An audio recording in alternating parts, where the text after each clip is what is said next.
A complete guide on SharePoint, OneDrive, and Teams external sharing.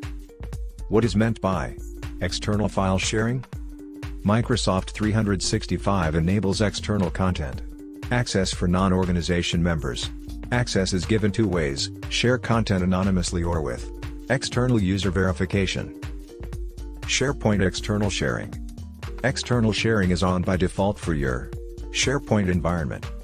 You can adjust these external sharing settings both at the organization and individual site level. OneDrive external sharing. OneDrive file sharing for business primarily serves as personal storage within Office 365. Learn to enable external sharing in OneDrive for Business. Activate sharing at tenant level in Admin Center or via PowerShell. Confirm sharing for your chosen OneDrive site collection. Microsoft Teams external sharing.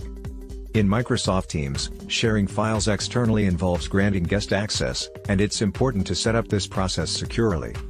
How to configure Microsoft Teams external sharing. Customize organizational relationship settings. Enable external sharing in Microsoft Teams. Office 365 Group Settings. Microsoft Teams Admin Center. SharePoint Settings. To know more, visit www.whizlabs.com.